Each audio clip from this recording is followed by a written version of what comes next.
Well, hello everybody. So, we are going through the module on distillation, and we have already discussed the simplest type of distillation, which is the flash distillation. We have discussed the basics of flash distillation, and we have also solved a problem on it. And after flash distillation, today we are going to discuss the fractionator, which is the most commonly used distillation column in industrial practices.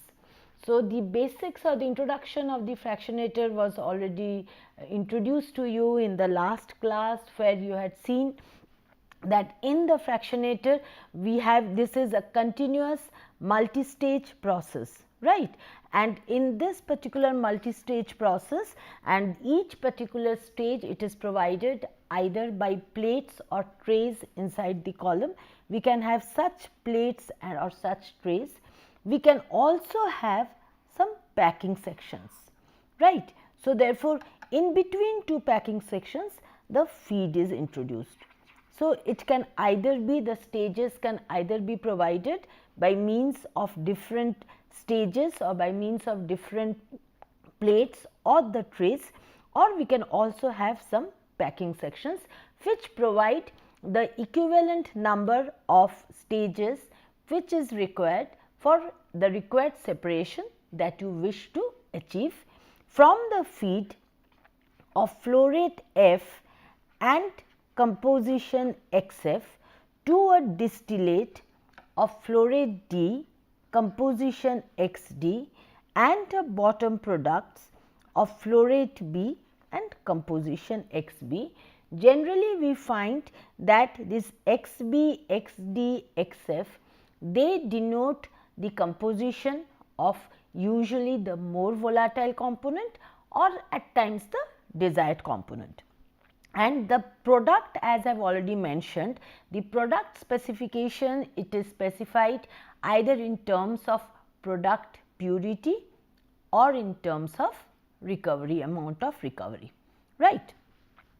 So, therefore, for the time being, we will be discussing regarding the tray towers and the details of the inside of the trays, etc. They will be discussed separately after we have discussed all the different processes, say distillation, absorption, adsorption and liquid extraction.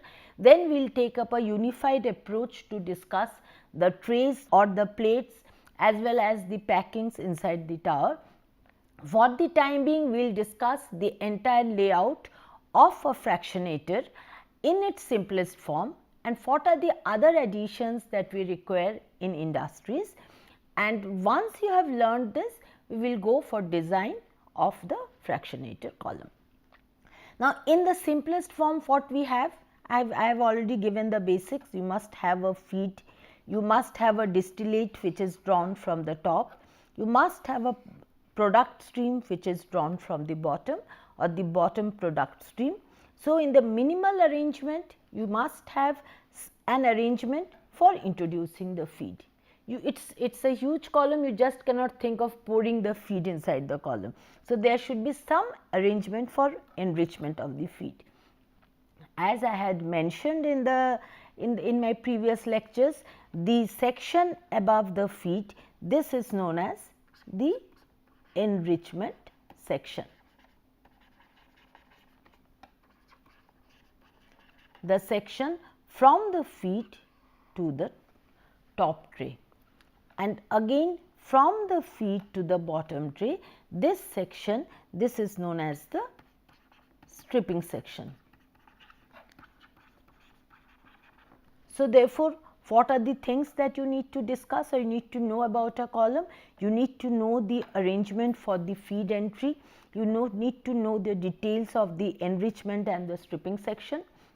Usually both the sections, they are having the same arrangement, more or less the tray types, etc. The column diameter is uniform throughout, unless we have a very large column and it will be economical to go for a different diameter for the enrichment or the stripping section, we do not go for it.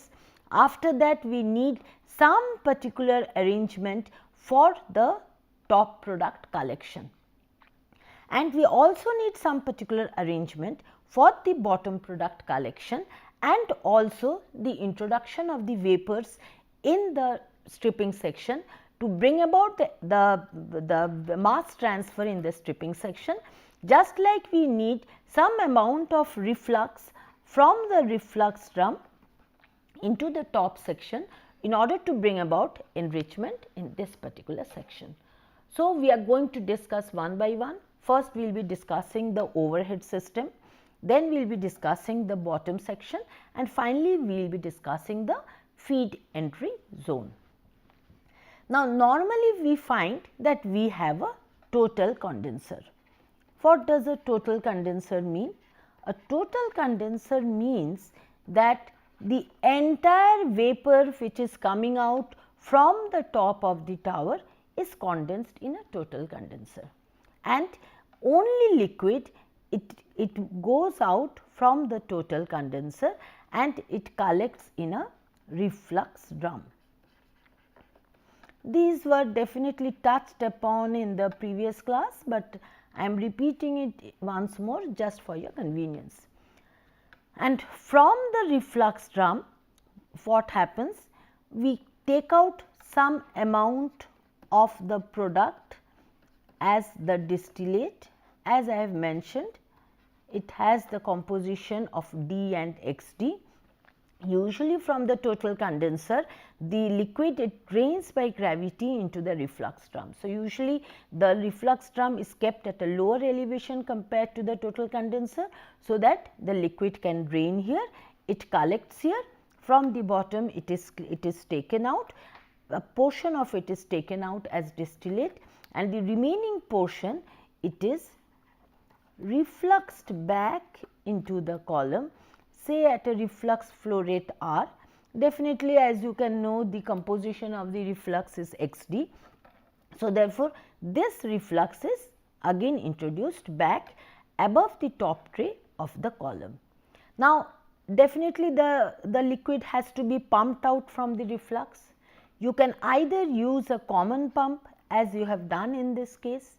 It can also be that you have two different pumps for the distillate as well as for the reflux. And the pressure which is developed by this product pump, what does it need to overcome? It needs to overcome the pressure drop in the piping, the heat exchanger or the condenser, and also the liquid head in the product storage tank or the reflux drum. One more thing also, just for your clarification or just to remind you, can you tell me what is the heat which has to be removed in the total condenser? Definitely some amount of vapor is coming and you need to remove heat such that the entire vapor condenses into the liquid phase. Now, from the column top, under what condition is the vapor exiting, can you tell me? The vapor which is exiting from the column top, definitely that is at its dew point. So, therefore, this vapor is at its dew point, it gets condensed in the condenser and enters the reflux drum. Under what condition? This has to be liquid at its bubble point, isn't it? The vapor which enters the condenser is at its vapor which is entering here, that is at its dew point. The liquid which is exiting from the condenser, that is at its bubble point. So, therefore, what is the amount of heat that has to be given to the condenser by the cooling medium in the condenser? It has to be the latent heat of vaporization of this particular vapor stream in order to change it from its dew point, to change the state of the top product from its dew point to its bubble point. Now, this is one thing that you need to remember when you will be sizing the condenser, and that is specifically why I have mentioned you this particular point. Now, in the reflux drum, if you observe, you will find that in the reflux drum, what happens? The liquid, it accumulates in the reflux drum. This liquid level, it should be controlled, or else definitely it is going to overflow, we cannot allow that. How do you control the liquid level? This liquid level is controlled by controlling the distillate flow rate. You can find that we have a control valve in this particular case. By means of this control valve, we control the distillate flow rate, and based on this control, the liquid level in the reflux drum is maintained. One other thing is very important. See, you have started with a feed. This feed had been taken up from some storage tank or something. So, there is always some dissolved gases in the feed. It was definitely exposed to atmosphere. Moreover, particularly in vacuum columns or in subatmospheric columns, you cannot avoid some sort of leakages into the column. The leakages, it can take place through the flanges, through all the fittings, etc. There will be some amount of leakages, and this non-condensable gas, that is also carried away along with the vapor. So, all these non-condensable gases, they pass through the condenser and they come into the reflux drum. In the reflux drum, we find that naturally as the liquid starts accumulating, the non-condensable gases, they will be accumulating over the liquid in this particular space which I have shown here. Now, if you keep on allowing this particular non-condensable gas to be accumulating here, then definitely there is going to be a pressure build up. So, momentarily we need to vent or to bleed out the gas from the reflux drum in order to avoid the pressure build up, right. Now, there is another very important purpose of this particular bleed that we use. Just one small thing, I will just digress and tell you that more or less for the bleed or the vent, the arrangement is the same. When we vent it to the atmosphere, we call it a vent, and when we direct it to some flare, we call it a bleed. The arrangement for venting or bleeding the gas, it is the same. Well, now coming back to the point, the other very important purpose of bleeding out the gas from the reflux drum. Just try to understand this. From the condenser top, the vapor moves out. This moves by means of a overhead vapor line. Usually, as during the discussion on flash distillation, Professor Ray had mentioned that usually these vapor lines, they are oversized, right, so that the pressure drop is much less, and from there it goes to the condenser. In the condenser also the pressure drop is very less. So, therefore, what we do is that normally by regulating the bleed, we control the column top pressure. So, therefore, the purpose of the bleed is twofold. Firstly, as I have said, that it avoids pressure build up, and the other important thing is it regulates the pressure in the accumulator, and therefore, as a result it fixes the column pressure here. Why do you need to fix the column pressure? What are you doing in the column? We are performing a distillation. We assume ideal stages. In ideal stages, what do you have? You have the products which are leaving to be at equilibrium with one another. So, before you do anything, you need to construct the equilibrium curve. Under what conditions will you construct the equilibrium curve? It will be at the column pressure. Whenever you talk about the column pressure, it is the top pressure. So, remember one thing, the top pressure, when you mention the column pressure, it is generally the pressure at the top. Quite naturally, it is quite evident the pressure at the top and at the bottom will not be the same. It will be depending upon the number of stages that you have inside the column. It will also depend upon the liquid level inside the column.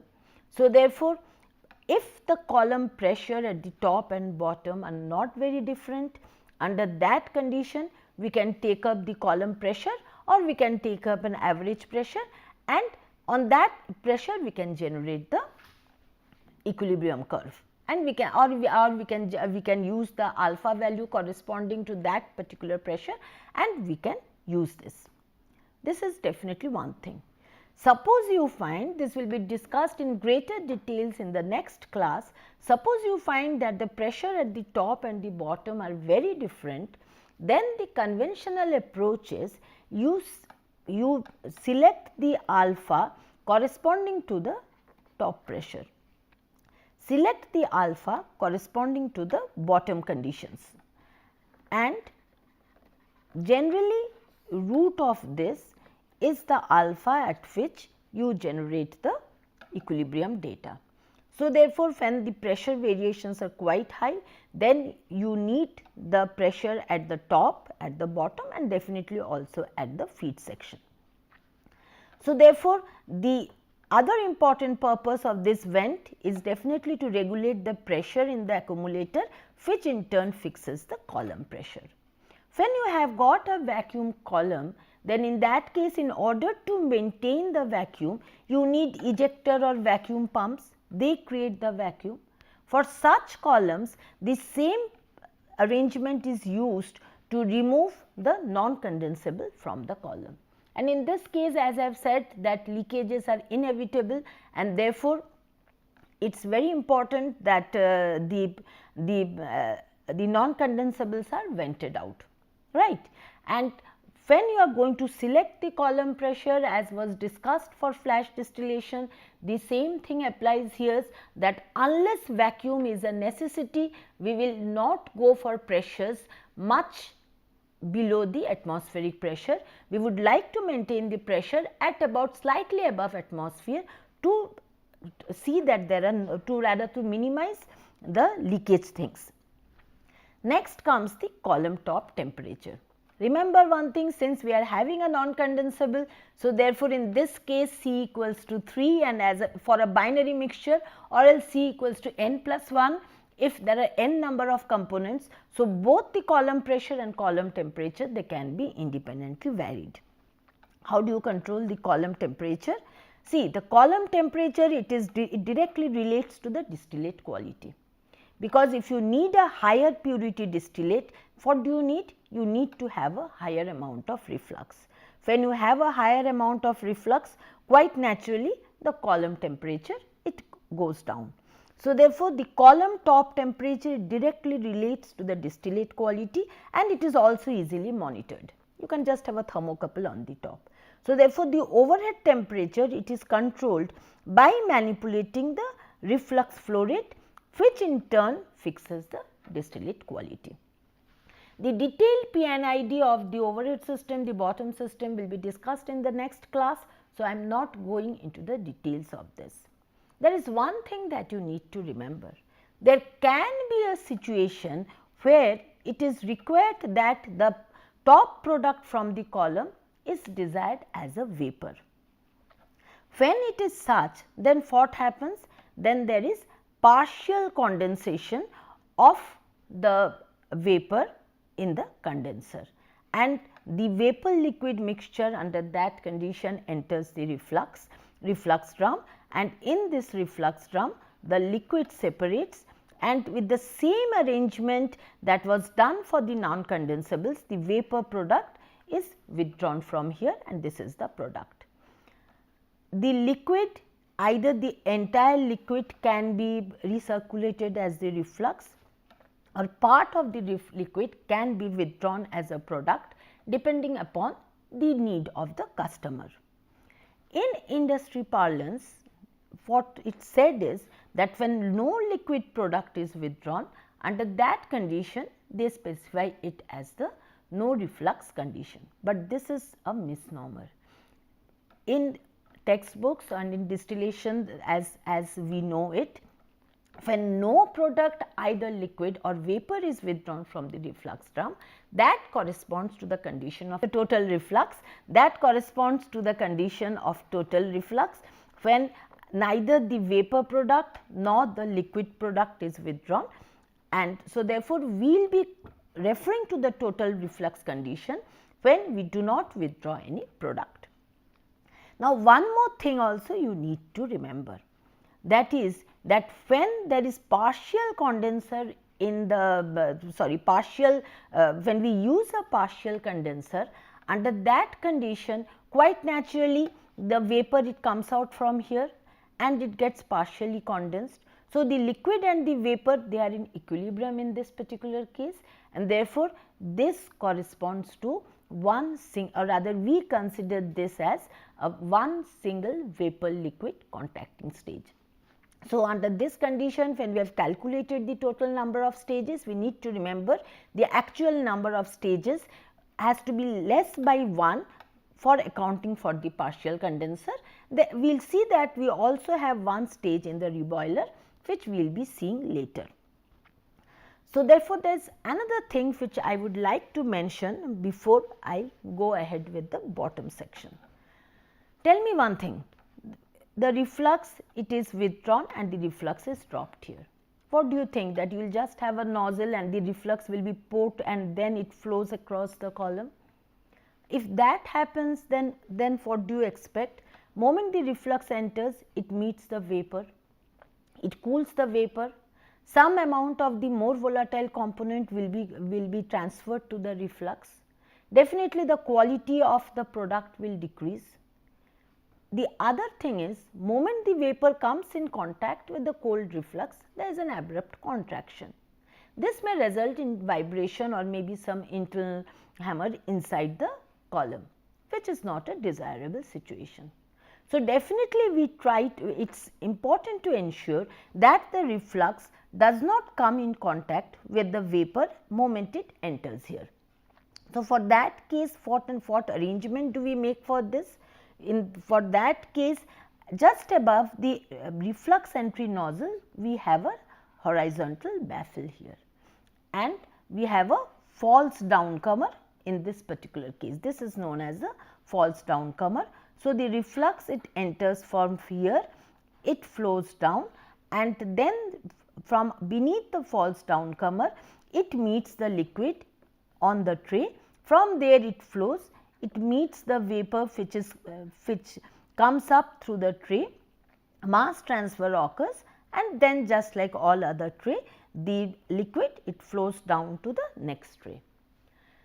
Now, there can be several other variations of the overhead condenser. For example, we can have a condenser subcooler where we cool the reflux, so and then introduce it so that the requirement of reflux gets less.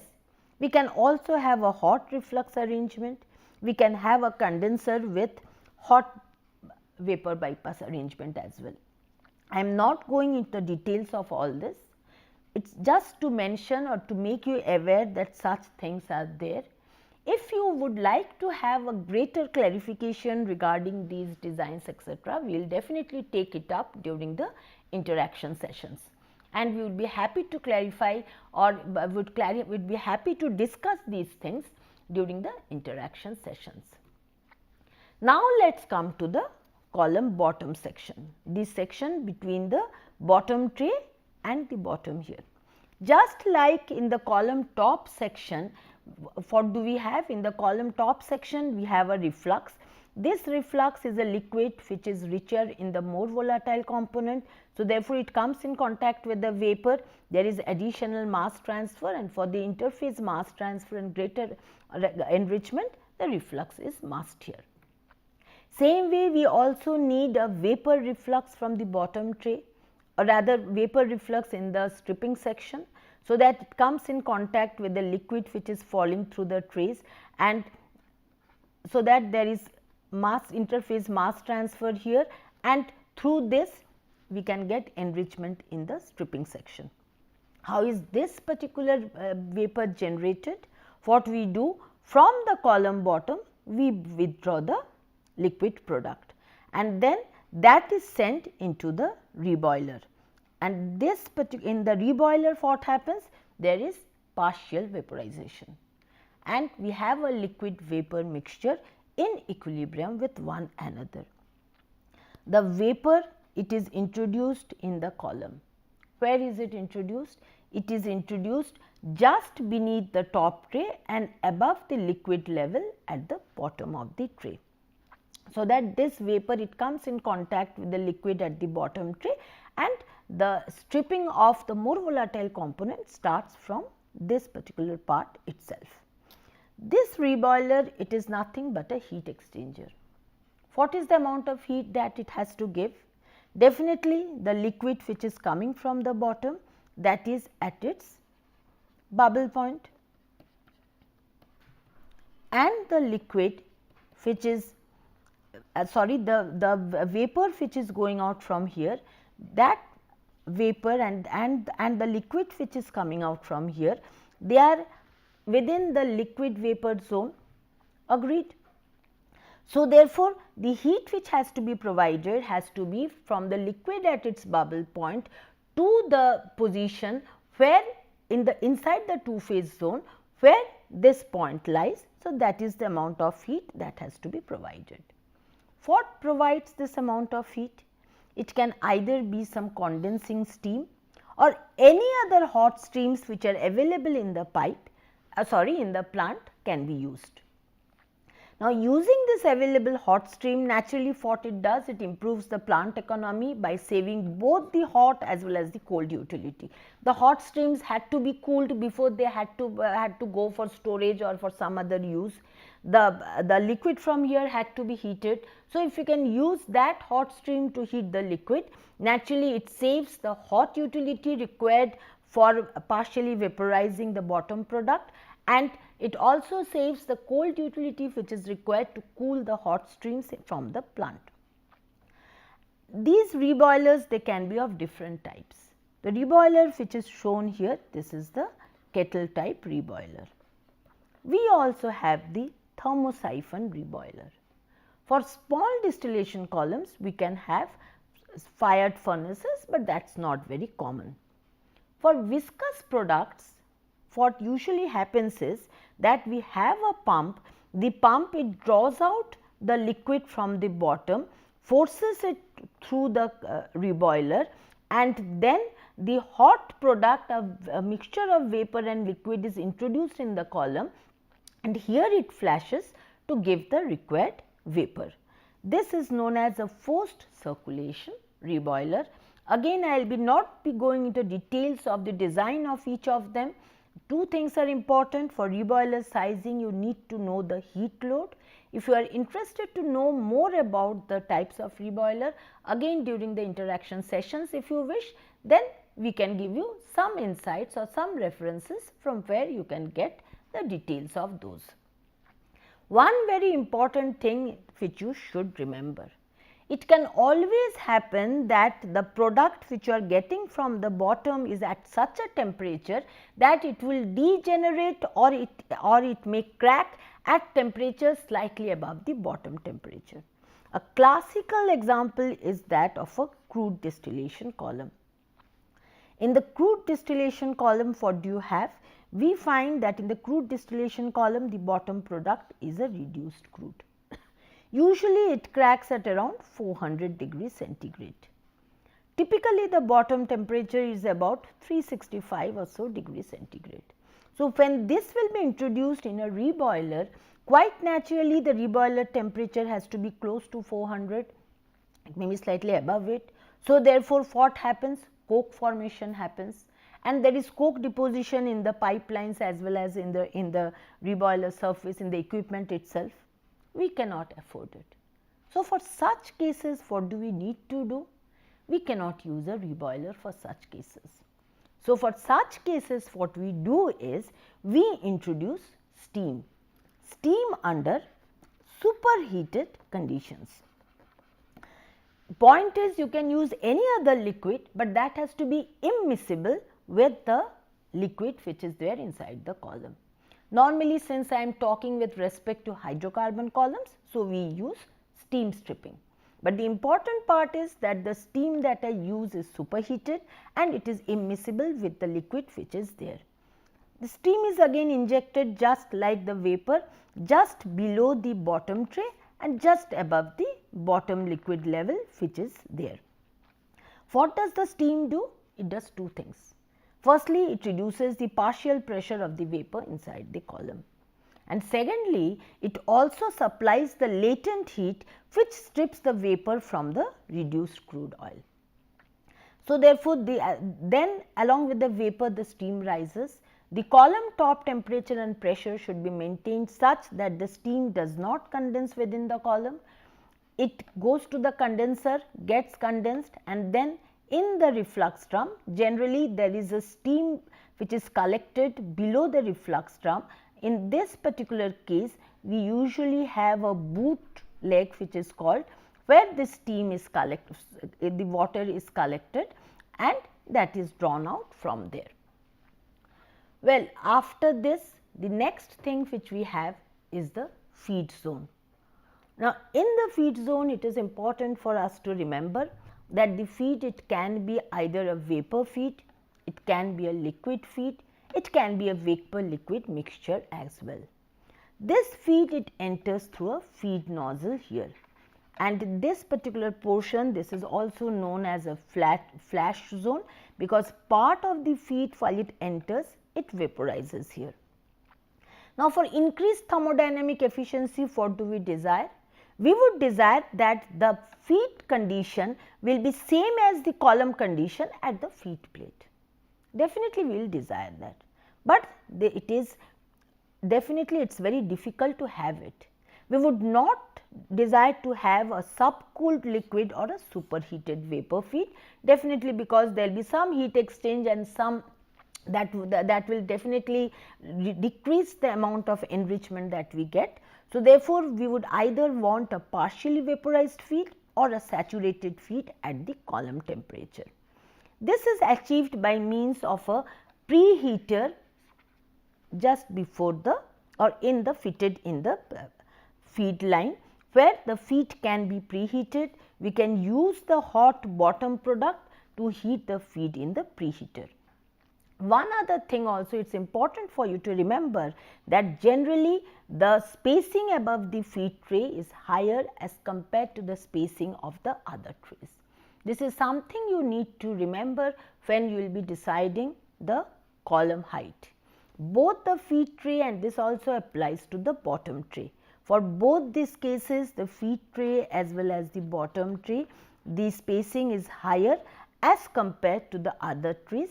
This reduces the liquid entrainment by the vapor. Well, this was the basic arrangement. I have discussed the overhead, the arrangement for the overhead section, the bottom section and the feed zone. These are the basic arrangements. In the normal arrangement, in the complex configurations, we have several other things. We need to consider the side stream draw, we need to consider multiple feeds, etc. Also, there is an external refluxing arrangement. These things we are going to discuss in the next class. This much for today. Thank you so much.